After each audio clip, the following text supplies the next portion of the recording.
You're too goddamn old. Even for a museum like this. You give me the fucking creeps, Polly. Let go of me, I said, trying to keep the whine out of my voice.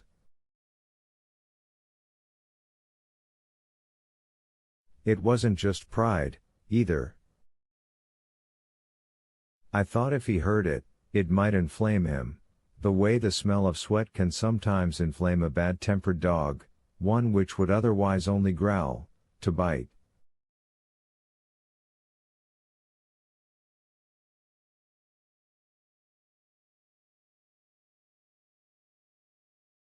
That made me think of a reporter who'd covered John Coffey's trial. The reporter was a terrible man named Hammersmith, and the most terrible thing about him was that he hadn't known he was terrible.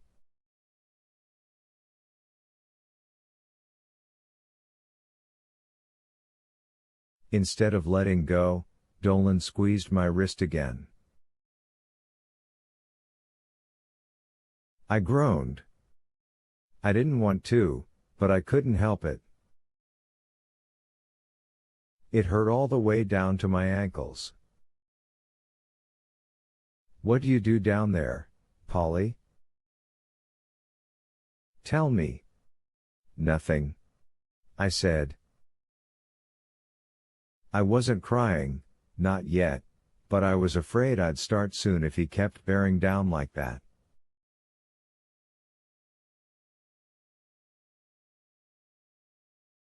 Nothing, I just walk. I like to walk, let go of me. He did, but only long enough so he could grab my other hand. That one was rolled closed. Open up, he said. Let Papa see. I did, and he grunted with disgust. It was nothing but the remains of my second piece of toast.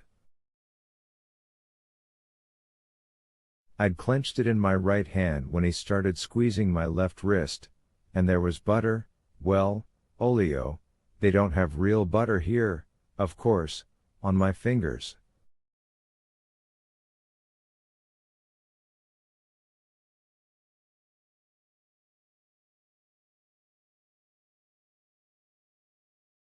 Go on inside and wash your damned hands, he said, stepping back and taking another bite of his Danish.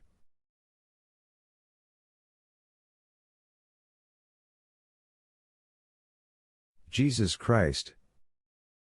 I went up the steps. My legs were shaking, my heart pounding like an engine with leaky valves and shaky old pistons.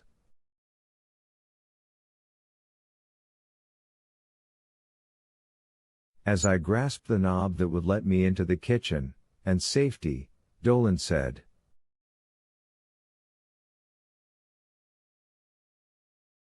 If you tell anyone I squeezed your poor old wrist, Polly, I'll tell them you're having delusions.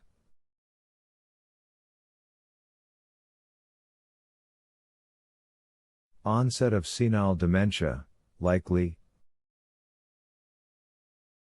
And you know they'll believe me. If there are bruises, they'll think you made them yourself. Yes. Those things were true. And once again, it could have been Percy Whitmore saying them, a Percy that had somehow stayed young and mean while I'd grown old and brittle.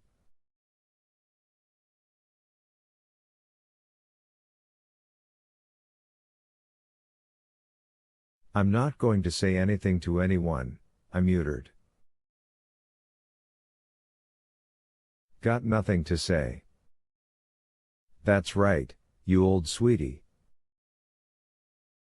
His voice light and mocking, the voice of a lagoon, to use Percy's word, who thought he was going to be young forever.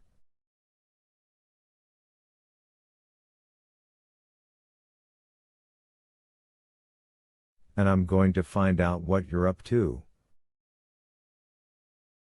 I'm going to make it my business. You hear? I heard, all right, but wouldn't give him the satisfaction of saying so.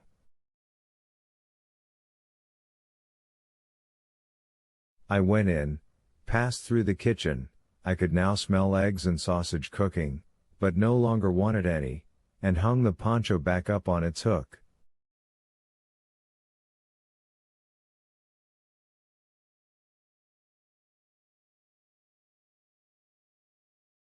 Then I went upstairs to my room, resting at every step, giving my heart time to slow, and gathered my writing materials together.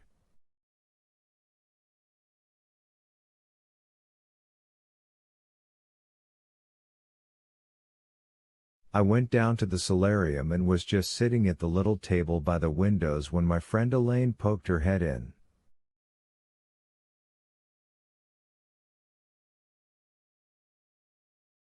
She looked tired, and, I thought, unwell.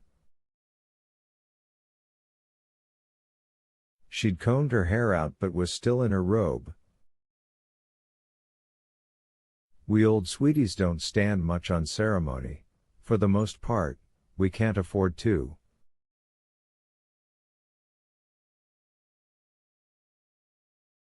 I won't disturb you, she said. I see you're getting set to write. Don't be silly, I said. I've got more time than Carter's got liver pills. Come on in. She did, but stood by the door. It's just that I couldn't sleep, again, and happened to be looking out my window a little earlier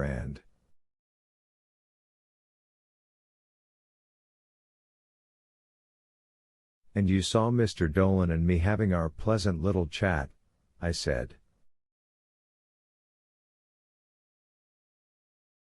I hoped seeing was all she'd done, that her window had been closed and she hadn't heard me whining to be let go.